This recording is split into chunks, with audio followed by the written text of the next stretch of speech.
Boa tarde, gente. Então, eu sei que o plano para agora à tarde não era eu, né?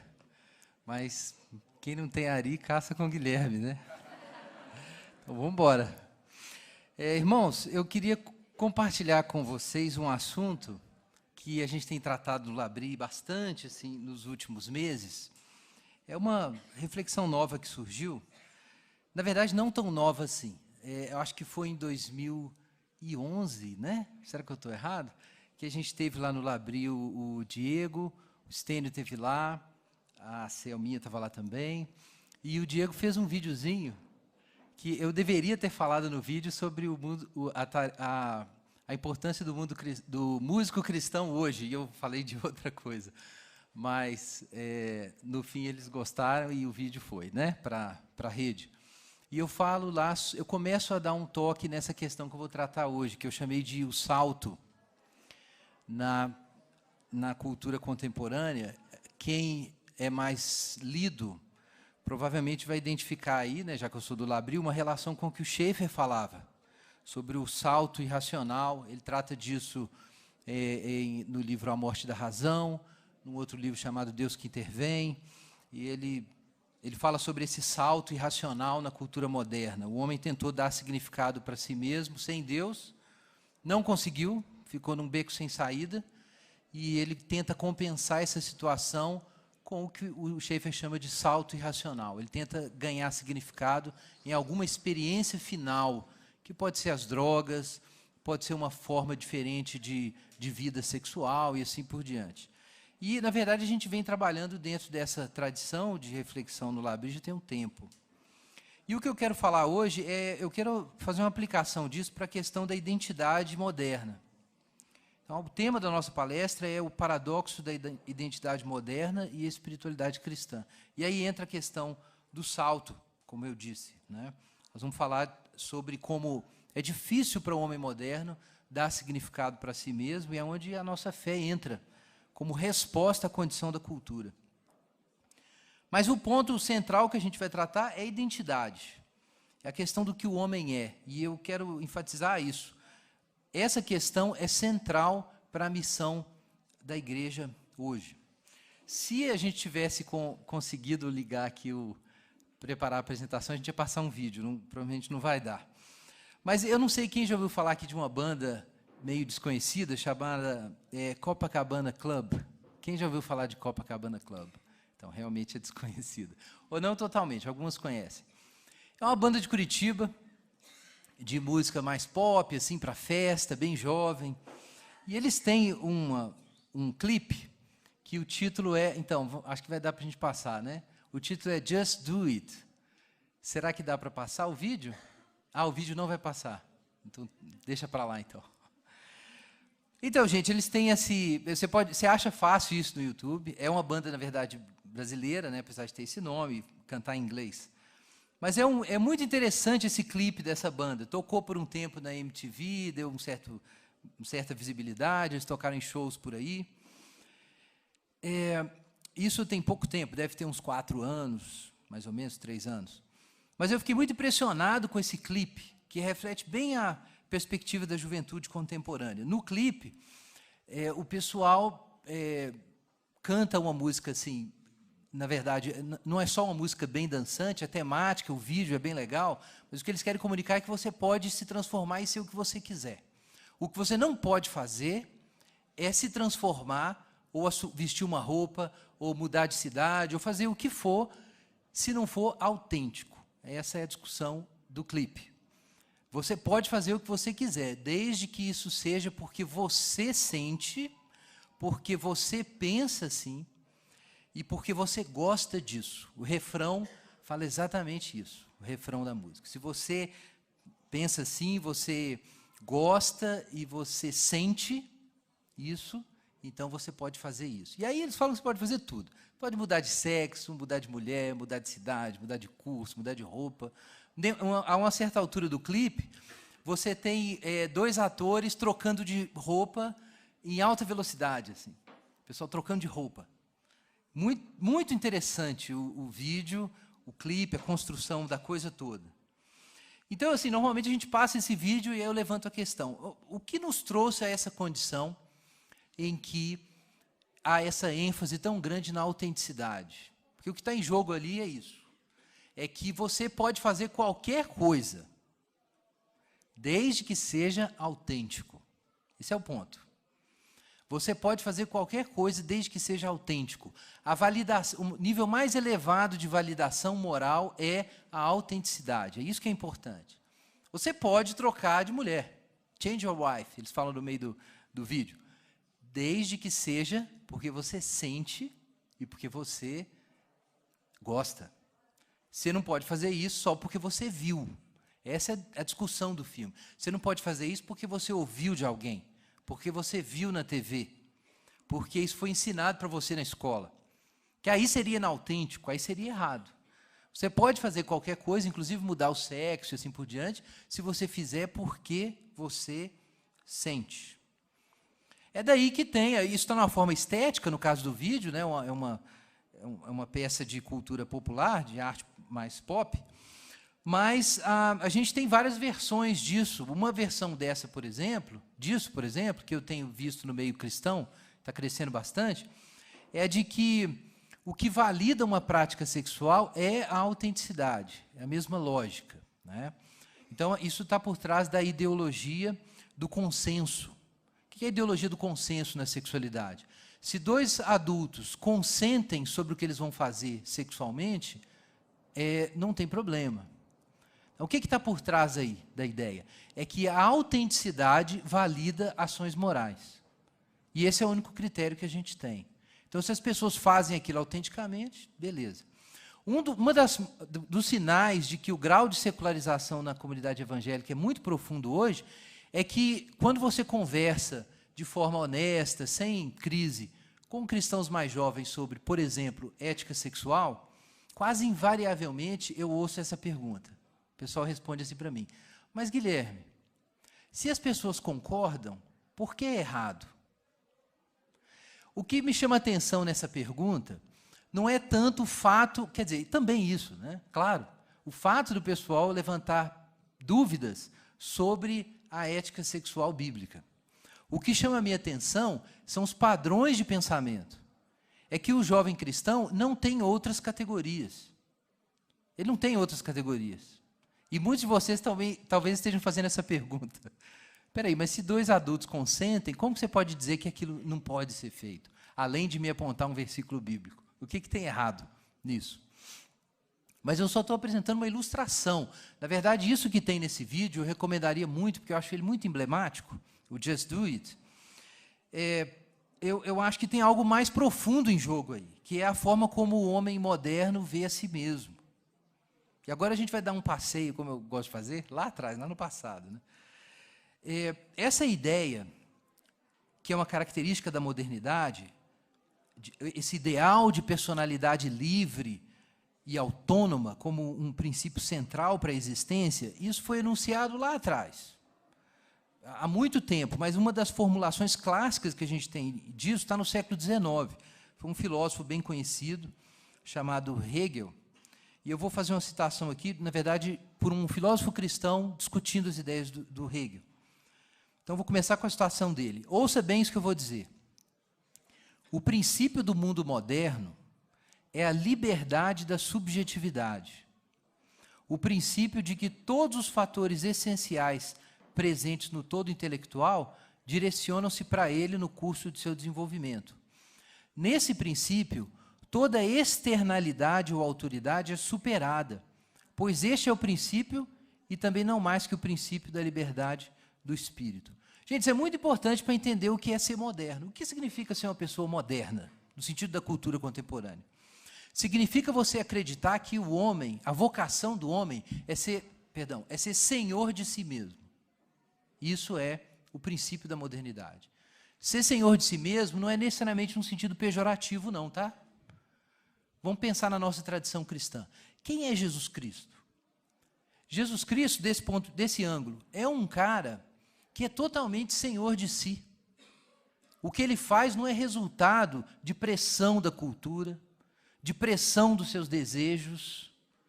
de sonhos que foram plantados nele por outras pessoas, de compulsões sociais. Não. O que Jesus faz é completamente autêntico. A personalidade de Jesus não aparece como uma personalidade fraca, manipulada e controlada pelos outros. Aparece como uma personalidade densa, forte. Né? Jesus tem força gravitacional. Para quem gosta de física, aí, Jesus deforma o espaço em volta. Né? Ele tem presença. Mas os modernos, que reconheceriam isso em Jesus, eles diriam que a religião, na verdade, é um obstáculo. É claro que Jesus não encaixa nessa narrativa. Mas o que eles vão dizer é que a religião é um obstáculo, ela atrapalha esse processo do homem ser autônomo, senhor de si, autoconsciente, virtuoso e assim por diante. O princípio moderno é de uma rejeição sistemática de tudo que impede a minha autonomia. Tudo que impeça. Por exemplo, o que eu aprendi na religião ou da tradição do meu país. Se eu não puder passar aquilo por um filtro racional para retomar, então eu rejeito. Isso é muito importante, né? Eu já citei isso aqui antes. Descartes, por exemplo, um filósofo lá na aurora da modernidade. Qual é o método dele para chegar à certeza racional? Duvidar de tudo. Por que duvidar de tudo? Porque eu não posso crer em nada que eu mesmo não tenha construído racionalmente. Não posso receber de fora. Se eu não for capaz de construir isso e todos os fundamentos desse pensamento de uma forma autêntica e racional, eu não posso aceitar. Ele tinha várias metáforas para descrever isso. Uma delas é a da casa. Você pode comprar uma casa de outra pessoa e adaptar para os seus fins. E depois você pode revender essa casa. E uma outra pessoa vai fazer outras adaptações dessa casa. Mas chega uma hora que, né, tem uma parede nova, um puxadinho daqui, um telhado diferente, que é difícil adaptar a casa. Então, o que você faz com ela? Derruba e constrói outra. E o que o Descartes propôs para a modernidade? Olha, é muito difícil organizar o universo que a gente recebeu da tradição cristã, medieval, tal. É complicado. Então, o que a gente faz? Duvida de tudo, recusa tudo e reconstrói tudo por um procedimento consciente, em que eu vou refazendo as coisas. Então, eu tenho que duvidar antes de fazer isso. Mas o que eu quero chamar a atenção é que esse procedimento introduzido aí pelo Descartes, ele se espalhou por todos os campos da vida. Essa suspeita de que eu preciso recusar o que está fora de mim e eu preciso construir tudo de novo, de uma forma que eu observe a construção. Eu não sei quem já teve fazer obra em casa. Quem já teve que vigiar pedreiro trabalhando? Aí, ó, vários. O que muitas vezes a gente precisa fazer? Você tem que vigiar o cara trabalhando, porque você não sabe o que ele vai botar dentro daquela parede. Você tem que vigiar, então você tem que suspeitar. Então, gente, os modernos são muito escolados nesse sentido. Ou escaldados, melhor dizendo, não escolados, escaldados. Os modernos não acreditam e não seguem nada do que eles não tenham participado da construção. Isso tem um lado aparentemente virtuoso, né, de você ser responsável, ser adulto. Kant fala assim, o que é o moderno? O moderno é um adulto. Ele tem coragem de pensar, ele não vive mais do que os outros entregaram para ele. Mas a gente vai ver que isso tem um problema muito sério nessa atitude. Mas então, gente, é disso que o Hegel está falando. Toda externalidade é superada. Eu não vou receber nada pronto. Eu tenho que vigiar, eu tenho que construir. Agora, isso não se refere só ao que eu penso ou a como a sociedade funciona, porque aí tem um ponto importante. Antes mesmo de Hegel, no Renascimento, uma ideia muito importante para a gente entender onde a gente está hoje foi introduzida. A ideia de que a nossa identidade é a gente que constrói. Exatamente. Não, passou, não é mais. O slide anterior. Esse. Pico della Mirandola é o filósofo que está muito relacionado com esse desdobramento, né? E ele introduz a ideia, e isso é muito importante para a gente, um pensador mais contemporâneo chamado Ernest Cassirer, ele fala sobre essa mudança que aconteceu.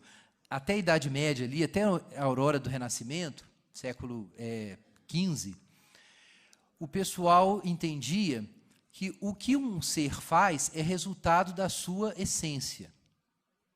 Tudo, por exemplo, o pássaro. Por que o pássaro voa, canta, bota ovos e tal? Isso está na sua natureza. Tá? Então, a ação procede do ser. O que você faz é resultado do que você é. Mas o Pico, num livro que tem fácil de achar, sobre a dignidade humana, Discurso sobre a Dignidade Humana, ele introduziu uma ideia diferente, de acordo com Cassirer.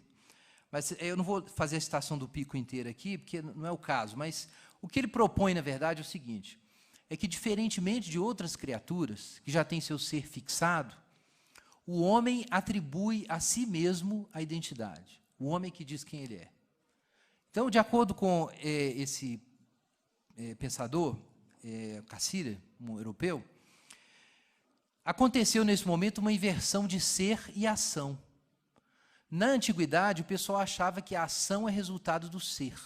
Mas de Pico para frente, o pessoal passa a acreditar que o ser é resultado da ação. Todas as criaturas Deus fez com um ser fixo, mas o homem Deus fez com a possibilidade de escolher o que ele ia ser. Ele pode ser um anjo, Pico dizia isso, ele pode se elevar à posição dos anjos ou pode se tornar uma besta fera, um animal. E isso foi novo, essa noção que está bem humanista, né, de que o homem é que dá significado, o homem que diz quem ele é. O que você é resultado da sua escolha, da sua autonomia, da construção. Então, veja só, essa noção que vem com Pico, ela vai se desdobrar depois na visão da modernidade, que eu citei agora o Hegel, né, como representante. E aí você tem uma ideia de que a gente tem no vídeo, né, que eu não apresentei, mas eu citei. Essa noção que a gente tem nesse vídeo, de que o que você é um produto do seu arbítrio. Você constrói sua identidade. Ninguém pode dizer para você quem você é. Você que diz. Você estabelece a sua identidade. Você dá significado para a sua vida. Então, essa mutação que a modernidade introduziu, gente, é muito importante. Ela está baseada no cristianismo, tá? Porque o cristianismo coloca o sujeito numa posição central, né? Isso vem lá de Agostinho, essa valorização da personalidade, da subjetividade. O cristianismo descobriu isso. Mas com a modernidade, o pessoal não somente enfatiza demasiadamente esse princípio, como separa esse princípio da crença em Deus. Daí a gente dizer que a modernidade é uma espécie de heresia do cristianismo, né? Essa ênfase nos direitos humanos, na individualidade, na personalidade, na autenticidade, isso tem origens bíblicas. Pega, por exemplo, ali Jesus e Paulo, principalmente Paulo, atacando ou questionando a forma como a religião judaica encarava a lei, né? O que é o ensino cristão? Não adianta você se esforçar para obedecer uma lei se Deus não escrever essa lei no coração. Então, no cristianismo, existe essa noção de que as coisas têm que vir de dentro. Né? Deus vai escrever a lei no coração, então aí você vai experimentar a liberdade. E Paulo chama isso da liberdade dos filhos de Deus, Romanos 8 fala sobre isso. Agora, a modernidade pega essa noção, separa de Deus, seculariza. Então, o que nós temos agora? Só a ideia de autenticidade, sem Deus, sem natureza criada, sem nada. Eu tenho que ser autêntico. Se eu não for autêntico, se o que eu estou fazendo não é autêntico, isso não tem significado. Então, essa é a visão moderna. Na época que eu citei de Hegel, ainda era uma visão assim, de que você usa a razão para decidir o que você vai fazer, mas você usa a razão por você mesmo. Mas logo depois de Kant, já no século XIX, essa ideia de que a razão vai nos ajudar a ser autênticos é abandonada. Que o pessoal começa a criticar o racionalismo e vem um movimento romântico que enfatiza muito o quê? Os sentimentos, a vontade, muda essa perspectiva. E aí, gente, surge o que a gente chamaria, para pular já para o nosso momento, século XXI, de pós-modernismo. O pós-modernismo é velho, tá? Ele começou no século XIX, ele não tem nada de novo. Na verdade, eu não acredito em pós-modernismo, eu acredito em hipermodernidade. O que é esse pós-modernismo ou hipermodernidade? É uma afirmação de que a razão não é o meio correto para construir a nossa identidade. O que estabelece a sua identidade é a vontade e o sentimento. Essas coisas é que servem para constituir o eu. Isso vem lá de Nietzsche. Se você pegar os pensadores franceses, por exemplo, na segunda metade do século XX, que são chamados por muita gente de pós-modernistas, boa parte deles está bebendo de Nietzsche.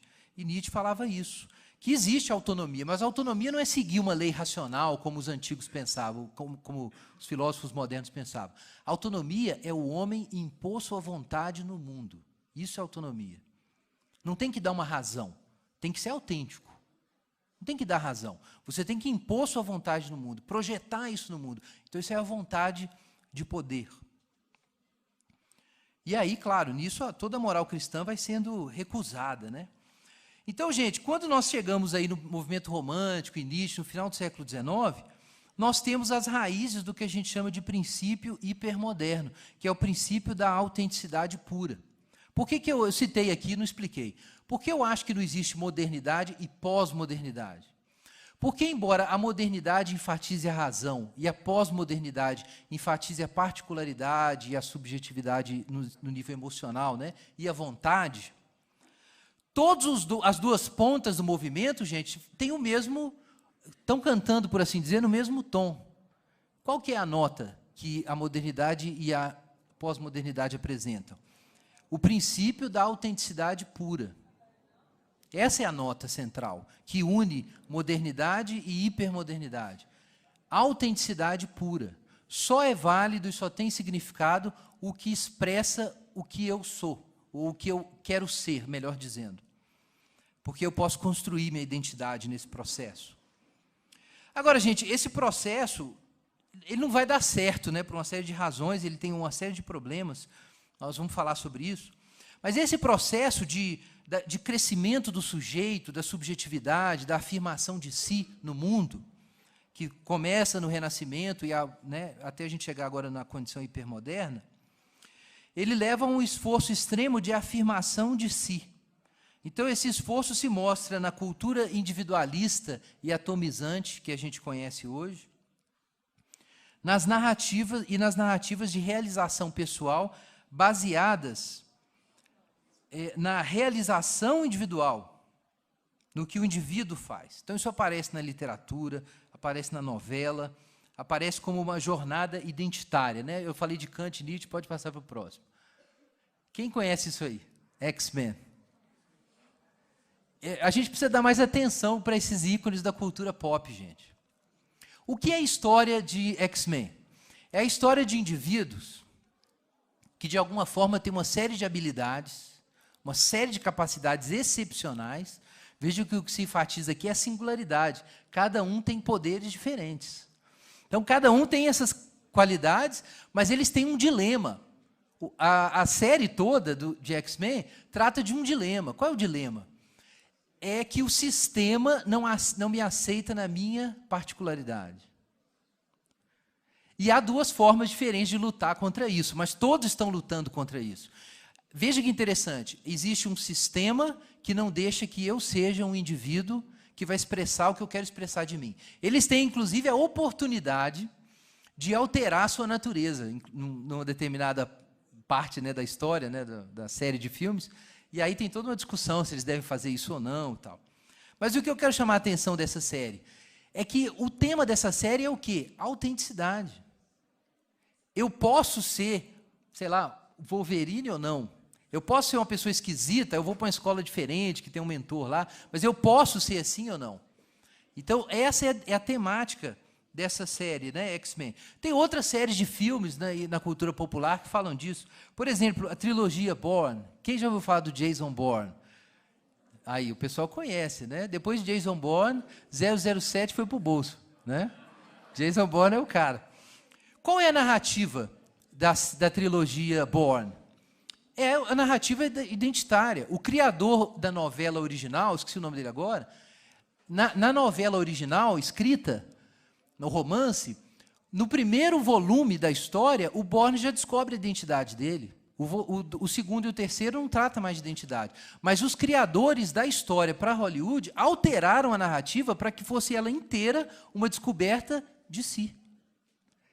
Com toda aquela ação, aquela luta, qual é a grande questão? É a jornada do herói, mas o tema da jornada do herói é a descoberta da sua identidade e o sistema não deixa ele ter ou expressar isso, né? Na verdade, ele tem uma identidade falsa que ele está recusando e ele quer expressar alguma coisa. Bom, o que está em jogo aqui é a ideia de afirmação de si. Outra série que trata de uma ideia semelhante, que tem um grupo que eles têm que ficar escondidos porque eles não são aceitos por todo mundo, mas eles têm capacidades maravilhosas, só que eles não são aceitos por todo mundo, então aquilo fica escondido. É aquela série muito popular entre adolescentes, Crepúsculo, né? Outra série de filmes que fala sobre, de livros e de filmes agora, que trata também dessa questão de que o indivíduo tem algo fabuloso, fantástico, que o sistema não aceita, ele precisa lutar com o sistema e recusar as amarras do sistema para afirmar a sua autonomia, é essa série Jogos Vorazes, né? Toda uma geração de adolescentes tem sido formada numa narrativa muito diferente dos filmes de ação do passado. Hoje, quando é que eu vi que eu era velho mesmo? Foi quando eu descobri que o pessoal novo não gosta de Indiana Jones, não desce. Por que Indiana Jones não desce? Eu não entendo. Mas o Indiana Jones, gente, o Indiana Jones não tem problemas existenciais. Ele tem problema de psicólogo, ele tem um problema com o pai dele, né? No terceiro filme da trilogia, ele tem um encontro com o pai dele lá, o Sean Connery, eles têm um conflito lá. Então, ele tem problemas, mas qual é o topo dos problemas do Indiana Jones? É que a relação dele com o pai era difícil. O Indiana Jones ele tem uma jornada aventuresca, uma jornada pelo conhecimento, e aí tem umas aventuras amorosas no meio, e ele luta com Hitler. É um herói antigo. O herói contemporâneo é completamente diferente. Ele está numa jornada identitária, é outra coisa. Isso está muito claro na cultura popular, nos filmes mais populares hoje, na literatura também que tem sido consumida por adolescentes. Tem uma outra aqui que está todo mundo pegando agora, assistindo, é a história do... o sujeito que ele descobriu que é um filho do Poseidon, Percy Jackson. Percy Jackson também tem uma narrativa interessante, assim, sempre se pega alguém numa condição mais ordinária, né, que é aparentemente só um estudante de uma escola, e esse estudante descobre que, na verdade, ninguém sabe disso, mas ele é o filho de Deus, né? E esse tipo de coisa se repete, né, nessa literatura contemporânea. Eu sei que tem gente achando esquisito falando desses filmes, mas, gente, isso aí está construindo a identidade de muitos jovens, porque a nossa identidade, gente, é construída em histórias. Nas histórias é que os modelos são apresentados para você imaginar quem você é e quem você poderia ser. São as histórias. E as histórias que vêm sendo consumidas pelo pessoal é esse tipo de história, são jornadas de busca de afirmação de si. Por quê? Porque o grande problema da modernidade é que quando ela recusou a crença em Deus como base para o homem dizer quem ele é, o problema da identidade virou um problema aberto. Não se trata apenas de buscar uma outra satisfação para a sua necessidade de salvação, de prazer e assim por diante. Se trata de quem eu sou. Né? Às vezes a gente ouve isso, né? Quem fez segundo grau mais recentemente deve se lembrar que sempre se diz que a passagem da Idade Média para a Idade Moderna foi o abandono do teocentrismo e a adoção do antropocentrismo. A gente sempre ouve isso por aí. O que o pessoal não explica claramente é a raiz existencial disso. É um abandono da ideia de que Deus estabelece minha identidade para a ideia de que a minha identidade é um processo aberto e basicamente feito de um conflito com o sistema. E isso vai gerar essas narrativas populares que a gente tem hoje de construção da identidade. Bom, qual é o problema dessas narrativas? Eu gosto aqui, não vai dar para passar, mas eu gosto de uma música que tem um elemento que eu acho pós-moderno nela, é The Logical Song, de Supertramp, que muita gente deve conhecer, e tem um grito angustiado, né, sobre quem eu sou, né? Então, ele pede para alguém dizer quem que ele é, afinal de contas, porque ele antes tinha uma visão, né, infantil da coisa e ensinaram a ser lógico, e agora ele não consegue mais se achar. Mas aquilo é a forma ainda como uma pessoa meio moderna pensa sobre a falta de identidade, né? Mas a gente tem umas coisas mais recentes. E em 2010 foi lançado um documentário intitulado All We Ever Wanted, que foi premiado em 2012 numa concorrência na Holanda como o melhor documentário. Ele foi muito discutido em 2012, então no Labri, inclusive no encontro do início do ano, a gente assistiu e discutiu esse filme, no encontro internacional do Labri. E esse não tem legendado para o português ainda, mas eu vou citar um trechinho da chamada do documentário, que foi tirado das palavras de um dos jovens de Amsterdã, que representa exatamente essa juventude que foi formada assistindo X-Men, como é que eles se sentem em relação à sua identidade. Vejam só que interessante. Se você faz alguma coisa, você quer ser realmente bom nisso. E se você não é, então precisa encontrar alguma coisa no qual seja melhor do que os outros. Interessante isso, porque o documentário pega o caso de vários jovens que têm muitas possibilidades, boa formação, que estavam fazendo sucesso onde estavam, mas eles tinham uma expectativa de que eles podiam fazer muito mais, de que o horizonte era infinito. Então, por exemplo, tem um jovem que era o topo do sucesso na área dele de comunicação em Amsterdã. Aí ele decidiu ir para Londres. E ele descobriu que Londres era muito mais difícil e que ele não era o cara quando ele chegou em Londres. Então, a vida dele desestabilizou completamente, ele voltou, mas não consegue trabalhar da mesma forma e desenvolveu problemas psicológicos. Só que isso acontece com outras pessoas. O documentário mostra o caso de uma jovem, que a jovem, quando você vê o vídeo do trailer, o trailer você consegue no YouTube. A moça é muito bonita, mas ao longo do documentário, ela passa a ideia, ela comunica, né, a descoberta que ela fez de que ela é feia. E chega a ser ridículo, porque você olha, é obviamente linda a moça. E ela acha que ela é muito feia, e quando alguém questiona ela a respeito disso, ela fica irritada com aquilo. Porque, na verdade, ela é feia, ela está em depressão. E tem um caso de um outro rapaz também que desenvolveu toque, um outro desenvolveu síndrome de pânico. E o que o documentário discute, que é muito interessante, é que esses jovens compraram uma narrativa de que eles podiam ser o que eles quisessem. E quando a realidade mostrou que isso era impossível, eles entraram numa crise tremenda consigo mesmos. Isso é muito curioso, porque, de fato, as narrativas que a gente tem hoje na cultura popular, na literatura para jovens e no cinema, para o cinema mais pipoca, né? Essa narrativa. É de que você tem potenciais infinitos que estão reprimidos pelo sistema. E se você lutar contra o sistema e botar isso para fora, você vai mostrar que você é o Percy Jackson. E assim por diante. Não se enganem, tá? Tome, por exemplo, O Senhor dos Anéis, ou então a narrativa do Tolkien, ou Crônicas de Nárnia. Se você comparar, você vai ver nitidamente que não existe essa narrativa como fio central. São outras histórias. Isso é muito interessante observar. Bom, o que acontece? Porque a música popular, como o caso que eu citei aí do Copacabana Club, está dizendo que você pode ser o que você quiser, desde que seja autêntico. Agora, uma pesquisa entre a juventude contemporânea em Amsterdã está mostrando que o pessoal que adotou essa ideologia está ficando doente. Por que eles estão ficando doentes? O que está acontecendo que está aumentando a proporção de doenças psicológicas simultaneamente, né, com essa ideologia? Então, eu vou citar aqui um sociólogo conhecido chamado Zygmunt Bauman, que alguns aí devem ter lido, né, ele escreve sobre identidade. De acordo com ele, a modernidade criou um problema com a identidade que não existia. Então, eu cito. A natureza humana, uma vez vista como o duradouro legado da criação divina, foi lançada, junto com o resto da criação divina, no caldeirão. Ela não seria e não mais poderia ser vista como dada.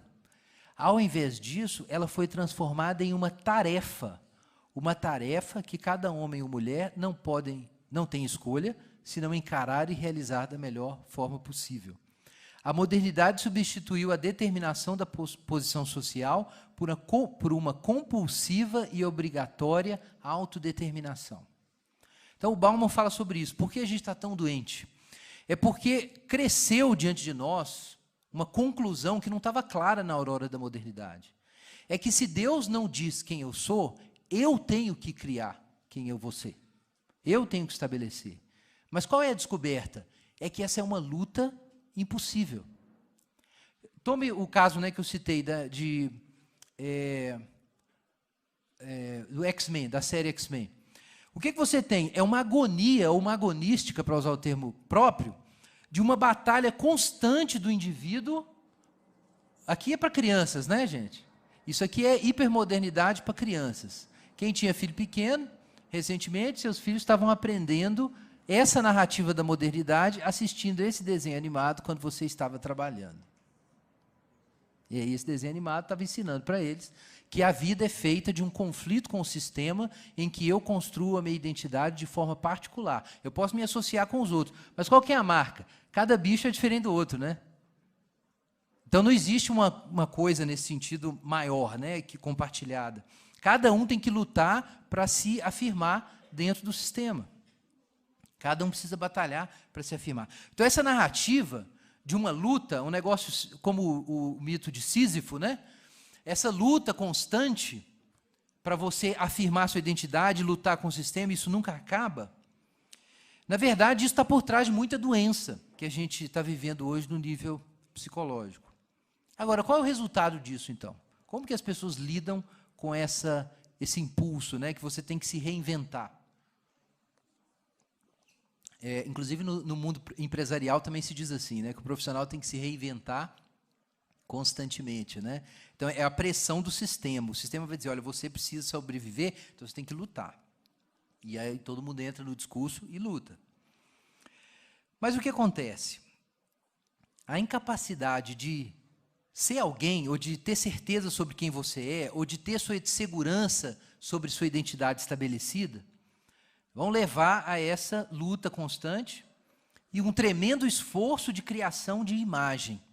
O homem contemporâneo está ocupadíssimo em construir imagem. Né? Um exemplo disso, que eu ia citar depois, mas, bom, depois eu cito, então. Ele está ocupado com a criação da imagem. Agora, tem um outro lado da moeda. Quando a gente é submetido a uma tensão muito profunda, a gente precisa de alívio. É assim que funciona, né? Você precisa de um descanso. Então, o ser humano, o homem moderno, ao mesmo tempo que ele construiu uma dúvida enorme quando rejeitou a crença em Deus, sobre a sua identidade, sobre quem ele é, e essa carga ficou nas suas mãos, ao mesmo tempo que ele fez isso, ele começou a desenvolver um mecanismo paralelo para lidar com a tensão, ou com a dificuldade de construir identidade. E esse mecanismo paralelo se chama entretenimento. O entretenimento foi criado para isso. Não sei se está no próximo slide. Bom, eu ia fazer a citação depois, mas vou fazer agora, então. Eu falei sobre a criação da imagem, né? O que é o Facebook? Muita gente discute se o Facebook é uma coisa boa em termos de rede social, que, na verdade, os relacionamentos lá são virtuais. Tem gente que fala isso, né? Eu não gosto de relacionamentos virtuais, eu gosto de relacionamentos reais, né? E o Facebook não é real. Mas a questão do Facebook não é essa, não é, em primeiro lugar, uma rede social. O Facebook é, em primeiro lugar, isso que o nome diz, um Facebook. É um livro para que você apresente uma imagem. É para isso. É um sistema para você construir, de forma mais racionalizada, uma imagem de você. Inclusive, quem usa Facebook tem que saber que está fazendo isso e até que ponto pode fazer isso. Senão você entra num processo que você não sabe o que significa. Várias pesquisas foram feitas, na época do All We Ever Wanted, isso foi feito também. O pessoal observou que o estado emocional de muita gente é profundamente afetado pelas imagens que ele vê dos outros nas redes sociais e que ele projeta nas redes sociais. O objetivo da rede social é você se ver de fora para construir de forma racionalizada uma imagem de si. Essa é a finalidade do Facebook. E por isso que a mesma turma que consome muitos filmes que falam de uma jornada identitária vão trabalhar muito na rede social para construir isso. Talvez não de forma muito consciente, mas vão fazer isso. Postando foto, dizendo coisas sobre si, se associando a certas coisas para criar uma imagem. Eu estou dizendo que você não pode usar a rede social, eu uso muito Facebook, mas você precisa ser consciente do que você está fazendo. Quer dizer, será que, como os modernos, você está se colocando fora de si e tentando construir quem você é de uma forma vicária no Facebook? Bom, muita gente está dizendo que é isso que a gente faz. Tem um filósofo alemão, o Christoph Turk, que está falando isso. Que na nossa cultura hoje, ao contrário do penso, logo existo cartesiano, eu citei de manhã, agora a gente tem o quê? Sou percebido, logo existo. A existência tem a ver com você existir no campo da sensação, mas, claro, você constrói sua identidade, sua imagem, né, a partir daquele meio vicário. Né? É por isso que as pessoas gostam também desses programas de reality shows. Qual é o ponto do reality show? É pegar uma vida ordinária, no sentido não pejorativo, comum, uma vida de uma pessoa comum, e você projeta aquilo na TV, de forma, né, nacional, todo mundo está assistindo, e aí o sujeito que não existe na esfera, no espaço da mídia, da grande mídia, ele existe vicariamente, porque ele se imagina na posição daquela pessoa que não tem nada de excepcional e está aparecendo lá na frente. Porque quem não projeta sua imagem não existe. Por que tanta preocupação com projetar a imagem? Porque há muita dúvida sobre quem eu sou. Eu estou inseguro sobre quem eu sou, então eu tenho que cuidar do quê? Da imagem. Então esse é um lado do que essa rejeição de Deus produziu, né? Uma tentativa racional de construir a identidade numa luta com o sistema que supostamente não deixa você ser você mesmo. Agora, tem o outro lado, que é o vício, que está associado ao entretenimento. Eu vou citar aqui um outro cara, é um sociólogo chamado Anthony Giddens, um texto que chama Transformação da Intimidade. É sobre sexualidade, na verdade. Ele fala uma coisa interessante sobre o vício. Olha só.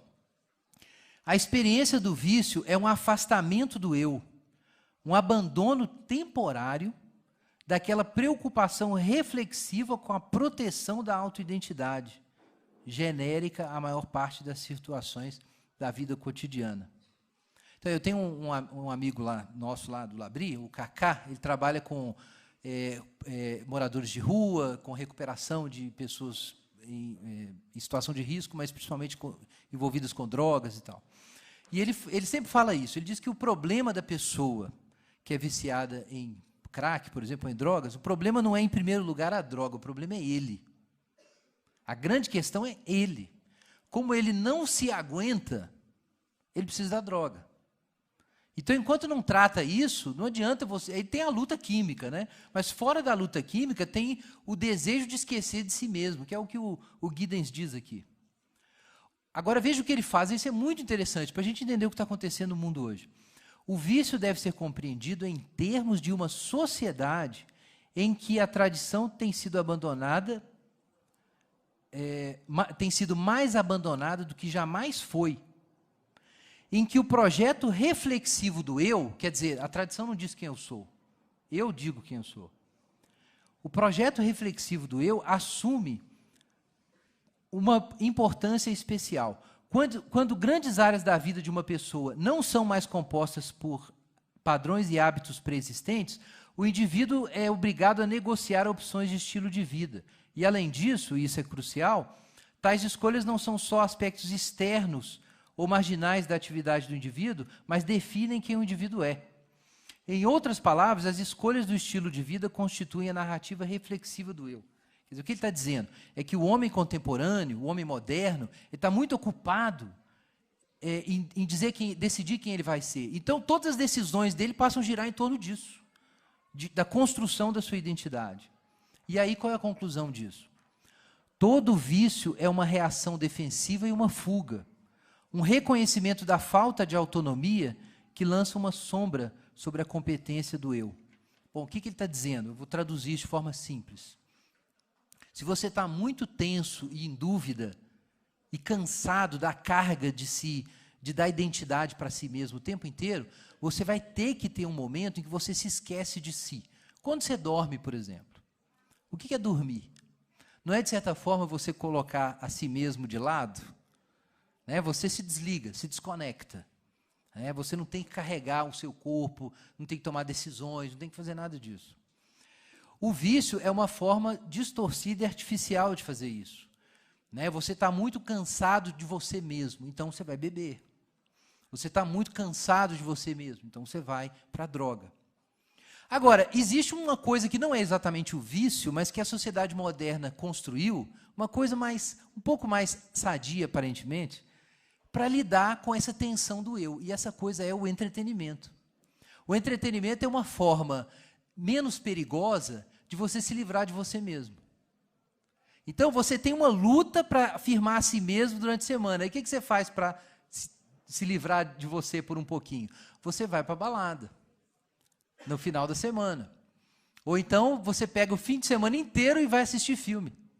Já viu? O pessoal pega trilogia, né? Começa sábado e termina domingo à noite. Mata o culto, fica comendo pipoca. Então, é o entretenimento. O entretenimento é uma forma de se livrar de si. E também, claro, de ampliar as sensações de prazer para você poder descansar um pouco dessa luta de autoafirmação. Um dos fenômenos ligados a isso mais comuns hoje é a balada moderna. Quem aqui já ouviu falar da festa Sensation? No Brasil chama Skol Sensation. Quem já ouviu? Aí, alguns ouviram, alguns até foram, hein? Então, a Skol, gente, procure na internet. As baladas, agora é um fenômeno novo, tem alguns filósofos discutindo isso. Por exemplo, o Departamento de Teologia e Religião da Universidade de Harvard, agora, deve ter o quê? 2 meses, publicou no boletim deles uma reportagem sobre a tese de um cara de Harvard que estava estudando na Europa, as baladas na Europa, como fenômeno religioso. É um fenômeno religioso.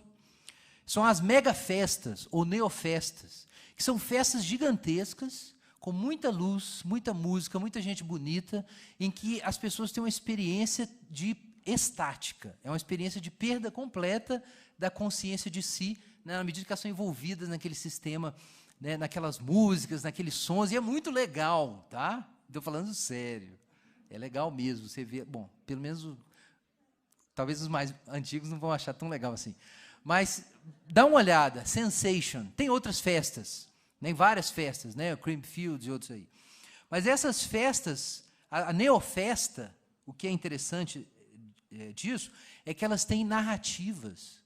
A festa Sensation, aqui era um vídeo, gente, não vai dar para passar, mas eu ia mostrar uma dessas festas. O que é interessante na Sensation é que a festa tem narrativa.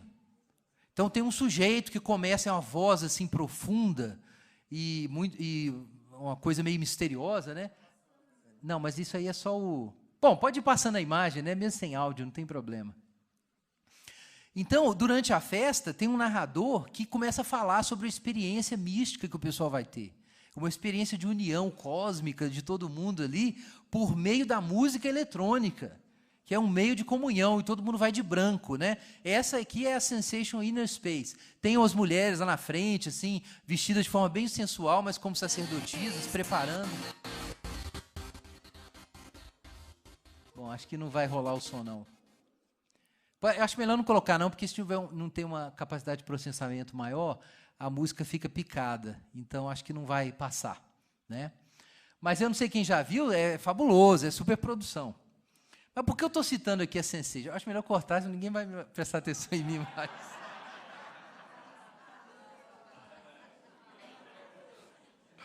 Ninguém vai prestar atenção. Depois vocês procuram no YouTube, vocês vão achar. Mas o que é interessante aqui, gente, tem várias tecnologias novas que têm a proposta de te aumentar o seu espaço de experiência sensorial, justamente para você ter essa experiência de desconectar de si.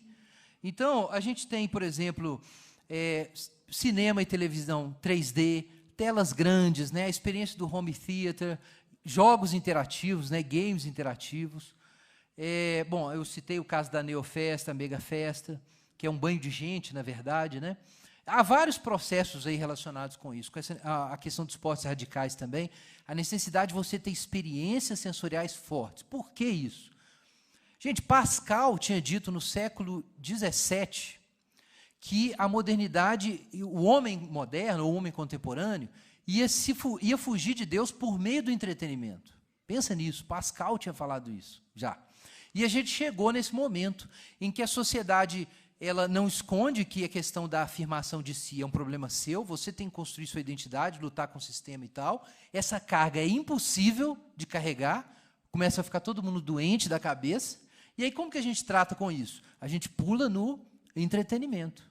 E aí com essa polaridade, você tem um cara altamente disciplinado, lutando para afirmar a si mesmo na semana, né? Ele não trabalha para poder afirmar a si mesmo, não é para produzir necessariamente um fruto para o mundo e tal. Ele trabalha para a autoafirmação, e aí ele tem um momento em que ele precisa se esquecer de tudo. E aí você administra a situação. É uma situação irracional. É uma situação irracional e destrutiva. É por isso que não tem jeito da modernidade resolver o problema da droga. Ele só vai aumentar, não tem jeito. A tendência disso é aumentar, ou de você criar alternativas limpas, né? O caso da balada, que tem sido estudado, né, por muita gente, é que ela é uma alternativa limpa, entre aspas, né? Você não vai ficar quimicamente dependente, mas é uma forma também de você lidar com o seu esgotamento consigo mesmo. Você não se aguenta mais, então você precisa esquecer de si mesmo. Então, gente, o que acontece é que, na incapacidade de ser, o homem precisa sentir que é. Então, aí a gente tem experiências do entretenimento e você tem o Facebook para resolver o problema. Agora, onde que eu quero chegar com isso? Eu acho que a gente precisa ser mais consciente da nossa mensagem, nós cristãos, quando a gente vai fazer a missão nesse universo, em que o homem tentou construir sua identidade sem Deus, em que ele assumiu esse discurso da autenticidade pura, em que ele não consegue fazer isso e se esconde nos vícios. A gente precisa, em primeiro lugar, denunciar essa estrutura. De certa forma, o Schaeffer já fazia isso naquele livro, muita gente está fazendo isso, né? O Schaeffer fazia isso quando ele falava do salto irracional, mas ele não fala muito da questão da identidade. Isso é uma questão que emergiu mais claramente no mundo contemporâneo. Porque, gente, o que seria o pecado? Porque a gente fala assim, o homem está em pecado. O homem estava em pecado antes de Jesus chegar. Depois, na Idade Média, o homem estava em pecado. Na época da Revolução Científica, o homem estava em pecado. Mas como a gente descreve pecado hoje? Eu vou usar uma citação aqui de Kierkegaard, Søren Kierkegaard, que é muito interessante. O que é pecado? Pecado é, em incredulidade, diante de Deus ou do conceito de Deus, querer ser você mesmo ou não querer ser você mesmo. Então, é muito interessante que no século XIX, ali no final do século XIX, um filósofo cristão tenha pegado a coisa no ar. Quando ele foi explicar o que era pecado para o homem moderno, que está ali na passagem da modernidade para o que viria a ser depois a hipermodernidade, ele diz, olha, pecado é isso tudo que os modernos estão tentando fazer. Pecado é tentar dar sentido e identidade para você sem Deus, abstraindo Deus da sua equação. E aí você tenta dar um significado e fundamentar a sua identidade, dizer quem você é. Porque essa é uma ansiedade muito fundamental para o ser humano, gente. Pensa nisso. Na verdade, eu não estou fazendo uma aplicação de filosofia moderna aqui para o cristianismo. Está na Bíblia. De acordo com Gênesis 1, quem é o homem? O homem é uma imagem. Está na Bíblia. De acordo com as Escrituras, o homem é aquele ser cuja identidade está fora dele. A identidade está em Deus. Se o homem não olha para Deus, ele não sabe quem é. Está na introdução das Institutas, né, de João Calvino. O homem é a imagem de Deus. Então, a questão da identidade é central. Encontrar Deus e encontrar a si mesmo, de acordo com as Escrituras, é um evento simultâneo. Encontrar Deus e encontrar a si mesmo, nas Escrituras, é um evento simultâneo. Ninguém sabe quem é se não vê a face de Deus e não volta para ver a si mesmo. Né? O Calvino fala sobre isso. Então, de fato, na raiz, o que é o pecado? O pecado é o homem que foi feito à imagem de Deus tentar construir uma imagem de si. Isso é o pecado. Isso é a alienação fundamental. Se o homem é a imagem de Deus, o pecado é tentar construir essa imagem por conta própria. E é para isso que serve o ídolo. A gente fala, não, o pecado básico é a idolatria. De onde você tirou esse negócio de identidade, Guilherme? Ora, mas para que serve o ídolo? O ídolo é uma forma de você construir uma imagem para você. É isso. Não é, afinal de contas, não é essa a função do ídolo? Você adora o ídolo, mas quando você está adorando o ídolo, você está se definindo a partir daquilo. Na falta de Deus para se definir, você constrói um objeto e se define a partir dele. Então, quando o homem rejeita Deus para construir sua identidade, por causa da confiança na sua dignidade e tal, o homem se abre para todo tipo de idolatria, o homem moderno. E todo ídolo serve para construir quem você é, para você estabelecer quem você é. Então, gente, na perspectiva cristã, o homem foi feito à imagem de Deus. Ele só sabe quem é quando harmoniza sua vontade com o seu ser a partir de um relacionamento com Deus. Por isso, a tentação da serpente atingiu o centro da identidade do homem. O homem foi feito à imagem de Deus, mas a serpente sugeriu que se o homem comesse da árvore do conhecimento do bem e do mal, ele seria como Deus, conhecendo o bem e o mal. Então, o propósito da tentação da serpente era fazer o homem se sentir inseguro sobre a graça divina e inseguro sobre o que Deus já tinha dito que tinha dado para ele, que era a semelhança com Deus. Qual é o objetivo da tentação? Que o homem buscasse agir por conta própria para estabelecer quem ele era. Deus não vai me estabelecer. Deus não garante a minha identidade, não garante quem eu sou, não garante o meu futuro. Ele escondeu de mim um fato central, ele escondeu de mim a árvore do conhecimento. Então, eu vou agir por conta própria e vou me definir, me estabelecer. Assim como o primeiro Adão foi testado na sua identidade, na sua relação com Deus, o último Adão foi testado no mesmo ponto. A voz no batismo dizia: esse é o meu filho amado, em quem me comprazo. E Satanás perguntava: se tu és filho de Deus, faça isso, aquilo ou aquilo outro. A tentação de Jesus tinha o propósito de fazer com que Jesus se sentisse inseguro sobre sua identidade, sobre sua relação com Deus, e que Jesus tentasse provar algo para si mesmo e para os outros, que Jesus tentasse estabelecer a sua identidade independentemente de Deus, quando Deus já tinha dito: esse é meu filho amado, em quem me comprazo. Então, o objetivo da tentação é que o homem se mova e tente se autodefinir sem Deus. Ou seja, que ele não entenda que ele é a imagem de Deus. O objetivo da tentação é que você se esqueça disso. E, particularmente, como filho de Deus, você se esqueça disso. No Evangelho de João, nas cartas de Paulo, principalmente em textos como Romanos 8, a gente encontra o ensino de que a nossa salvação envolve uma nova identidade por meio de Jesus. A Bíblia fala, por exemplo, sobre o velho homem, né, e o novo homem. A gente citou hoje de manhã, né, questão de deixar o velho e buscar o novo. Né, expressões como revestir-se do novo homem, ou ter a mente de Cristo, ou ser transformados conforme a imagem do seu Filho. Do que esses textos estão falando? Estão falando de quem você é, afinal de contas, né?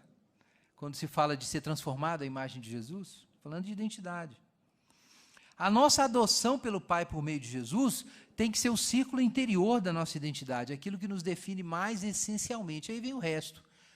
Eu não estou dizendo, gente, que o país onde você está não seja importante para a sua identidade, que a língua que você tem que aprender não seja importante, a família não seja importante, a base biológica da sua sexualidade não seja importante, mas o círculo mais interior da nossa identidade é a natureza da nossa relação com Deus, é isso. E o cristão precisa assumir isso de fato. Ele não tem nenhuma outra identidade antes dessa, que é o que ele é por meio de Jesus Cristo. O que ele é em relação a Deus por meio de Jesus Cristo. E os outros círculos identitários, o círculo da família, o círculo da sexualidade, o círculo do país em que eu vivo, o círculo da língua, todos esses outros círculos identitários têm que estar sujeitos e relativos a esse círculo central. Pensa no caso do sujeito, por exemplo, que acha que o que ele é vai ser definido por ele ter sucesso em Londres na área de publicidade. E aí ele dá errado. Ele não consegue ter o sucesso que ele esperava. Por que ele entrou em colapso? Porque o círculo central de identidade dele era o sucesso naquela área, ele ia aparecer naquele campo. No caso de muita gente, o círculo central de identidade é construído na narrativa do encontro romântico. Quem eu sou? Eu sou uma mulher que vou encontrar um cara e a gente vai se apaixonar e nós vamos ser felizes para sempre. É isso. É a narrativa do enredo romântico, que é um dos enredos principais, né, do mundo contemporâneo. Nos filmes, né, a gente tem a comédia romântica. Né, eu falei do X-Men, mas a comédia romântica é uma forma de, para um outro grupo, dar uma outra narrativa de identidade. Quer dizer, a vida ela se resume, qual é o centro da existência? É encontrar aquela pessoa. Né? Então, se isso é o centro de identidade central, o círculo identitário central, se isso fracassa, o que acontece? Sua vida acaba, é o ídolo. O que é o seu ídolo? Tá? E a gente tem, João fala, filhinhos, guardai-vos os ídolos. Então, ele falou aquilo para crente, né? A gente ficar de olho na nossa vida. Quem são os nossos ídolos? São as coisas que a gente usa para dizer quem nós somos. Isso é o ídolo. Aquilo que é determinante para dizer quem você é. Então, por exemplo, eu trabalho no Labri, eu dou estudo bíblico, eu prego e tal, eu sou pai também. São círculos identitários. Mas a questão é qual o círculo central e como esses outros círculos estão relacionados com ele. Qual é o ponto da graça de Deus, gente, aí? Eu vou fazer uma analogia que talvez vocês entendam melhor. Paulo lutava com o farisaísmo na época, os judaizantes, porque os judaizantes achavam que a relação do homem com Deus era estabelecida como? Numa leitura bem simplificada, tá? Por meio das suas obras ou das obras da lei. Como é que você se torna aceito por Deus? Você obedece, você luta, você constrói o caráter e você mostra isso para Deus. Está vendo, Deus? Eu sou digno. Pode parecer piedoso, mas é uma afirmação do homem independentemente de Deus. E qual é a resposta do Evangelho para isso? É a graça. Deus te recebe, e porque Deus te recebe, você tem boas obras. As boas obras são o resultado da justificação, e não a base para a justificação.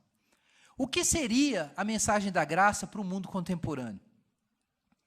Significaria que quem você é não é estabelecido por essas narrativas de sucesso profissional, de luta contra o sistema que não aceita que você é uma minoria reprimida, no caso de algumas minorias que estão lutando politicamente hoje, ou a narrativa romântica, seja o que for. Que nenhuma narrativa que diz que o que você é, resultado que você faz, pode ser aceita. Porque tudo isso está em oposição à graça. O que a graça significa? Que Deus é que te estabelece.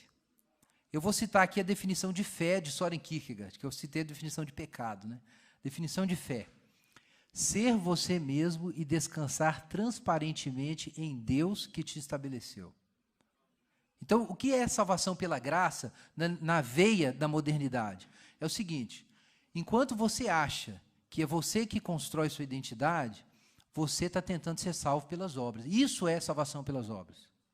O que é salvação pela graça?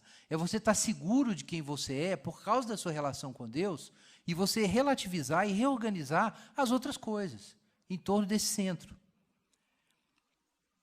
A graça de Deus condena e se opõe a todas as narrativas identitárias que colocam a ampliação da liberdade e da soberania humana, é o caso lá do X-Men, né?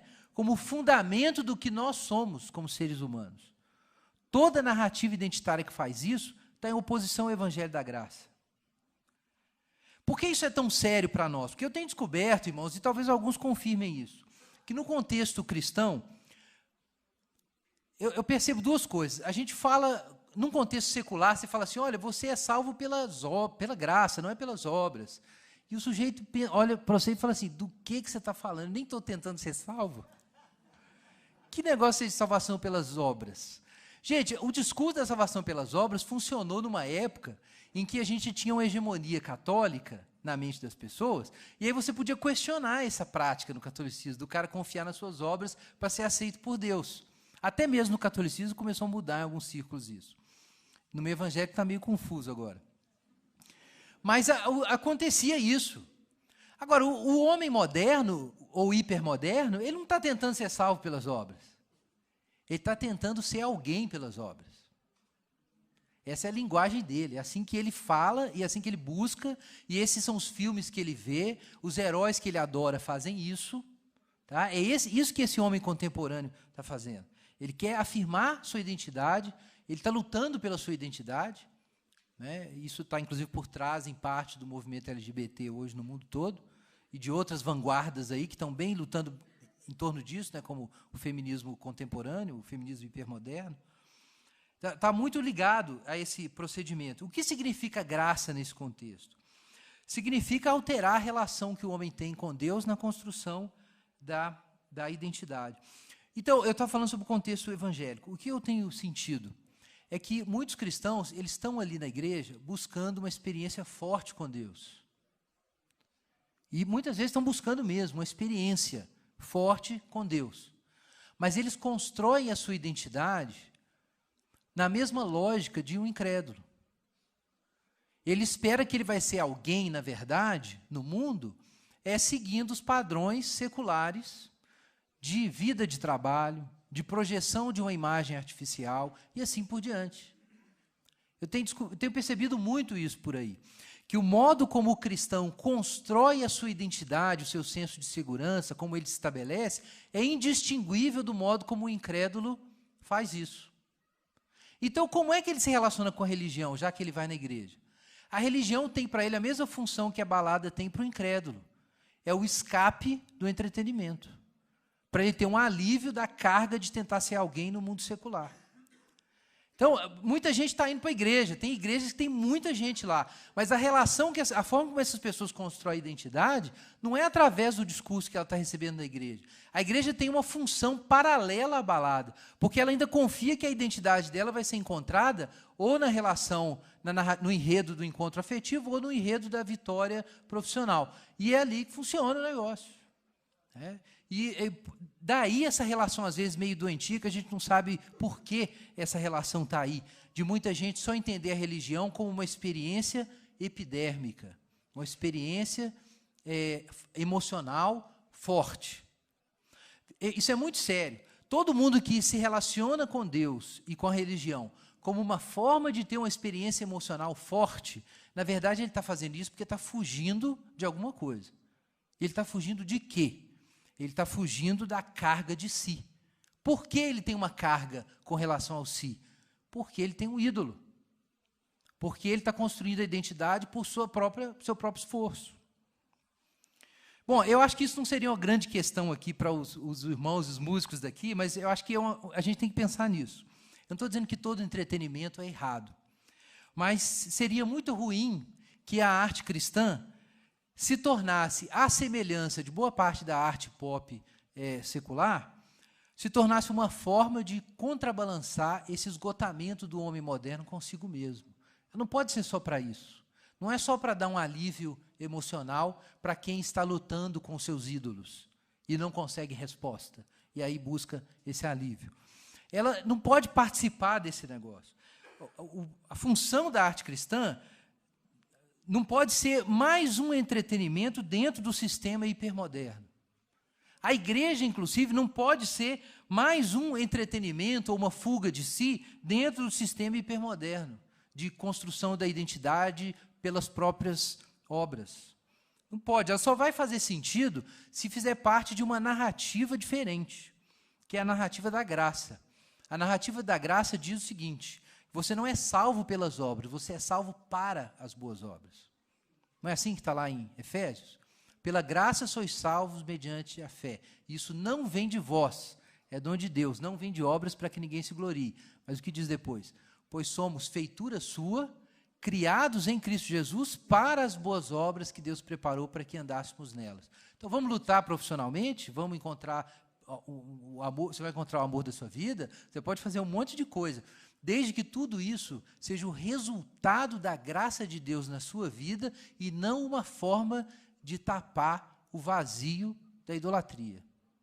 Então, o ponto central aqui, irmãos, que eu queria levantar é isso. O que eu chamei de salto, né, que o tema da palestra era o salto. O salto é o homem que tenta construir a identidade pelo seu próprio esforço, não consegue, porque os ídolos não entregam isso, e aí ele precisa saltar para uma experiência estética, emocional, em que ele esquece de si mesmo. Então, essa é uma pergunta e um desafio. É uma pergunta para você. Algo na sua vida religiosa se parece com isso?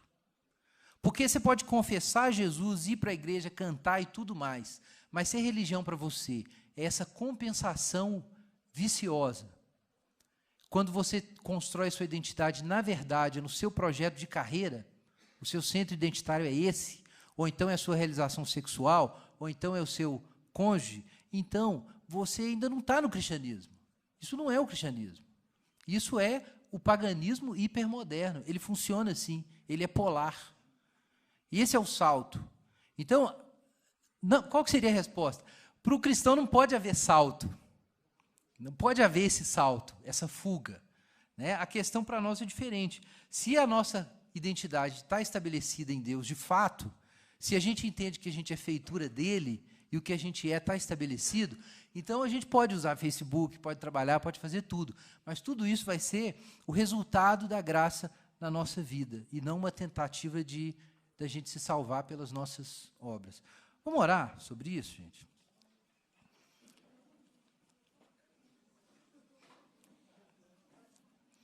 Então, é uma questão, eu quero que você ore. Cada um vai ter uma aplicação para isso, e isso tem uma aplicação imediata para os artistas, né, que você não deixa a sua arte ser só uma forma das pessoas se livrarem de si mesmas. A sua arte precisa ser mais do que isso, tem que jogar a pessoa numa narrativa cristã de fato. Mas vale para todo mundo, né? Vamos orar sobre isso agora. Pai Celeste, em nome de Jesus, nós pedimos que o Senhor nos socorra, que nós fomos colocados no mundo, mas nós sabemos que a gente não é do mundo, que a gente não pode funcionar como o mundo funciona. Nós pedimos que o Senhor nos ajude a interagir com a modernidade, com esse homem moderno que está em busca de si, mas pedimos que o Senhor nos livre de entrar nessa lógica, Senhor.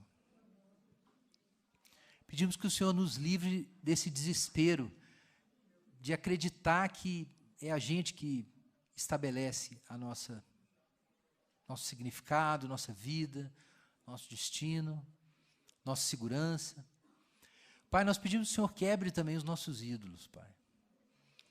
Todos de nós que estamos confiando em ídolos, seja o trabalho, seja o amor, seja o que for, seja o ministério, seja a arte, seja o trabalho que tem hoje, pedimos que o Senhor nos socorra e, se necessário, que o Senhor quebre os nossos ídolos e faça a gente encontrar descanso no Senhor.